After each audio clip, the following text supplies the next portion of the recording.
Yo, welcome back to the channel, everyone. Hope you guys are all doing well. It's Oscar, and today we're going to be quickly talking about the market overall. Apparently this week is supposed to be a really important week for stocks. I wouldn't say not so much for earnings, but if I remember, I know China CPI data just came out this morning / yesterday. And if I remember, there might have been US CPI coming out this week. But nonetheless, just a general kind of overlook at the market real quick. I don't want to make this too long, but yeah, let's get right into it. So last week, SPY had an absolutely like an insane rip. So if we look here, the fifth, the low here, let's like 372.89, all the way up to 390, about 390.60, so almost $17 or $18 in movement for SPY, about 4.75 or let's say 5% upwards movement. So really nice move on Tuesday, which was the 5th, and then we kind of had a little week of a day of consolidation and then rip, and then just kept going and kept going. Today was interesting because today we dropped down, we gapped down basically. Today was filled with a lot of consolidation here at the beginning. Then we had an up kind of an upswing here, but then it didn't seem to go anywhere, and then we sold off back to like lows again. So there was a low hit here, 383.52, and then a little bit of buying, which kind of leveled it out to the same level we were in earlier in the day. So I'm not sure. Today was also said to be the lowest volume day in 2020 so far, or 2022 so far, which is interesting. But if we look here at BABA, China CPI came out horrible, so that's why BABA had this massive downturn.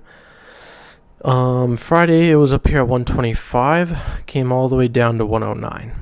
So let's say if you would have had puts from up here all the way down here, you would have done extremely well. I'm sure that would have been probably in the 4, 5, 6, probably 1,000% returns there. Even more, I don't know. AMD did okay, kind of followed what SPY did, kind of sold off, but then rallied and then came back. Tesla sold off heavily, obviously, with Musk and the Twitter deal. Although on Friday, when the Twitter deal was kind of said to be over, Tesla did really rally into after hours, but that didn't do anything today. Lucid basically follows what Tesla does, which I think Lucid is like a cheaper Tesla to trade if you want to do that. But yeah, it's interesting. Same thing with Bitcoin and Ethereum. Those are selling off. Recently, I noticed that paying attention to crypto as far as what it does on the weekends will be a good way to determine what the stock market does during the week. So that's kind of what I've been looking at, on top of kind of buying more Bitcoin at good prices when I can.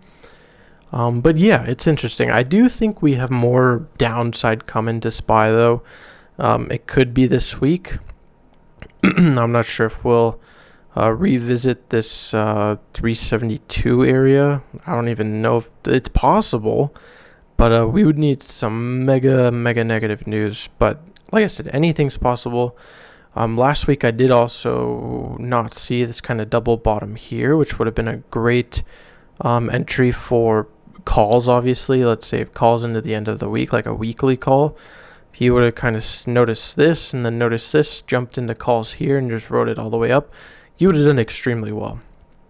But I didn't notice that, so I kind of lost out there. But still, nonetheless, it's going to be an interesting week for stocks.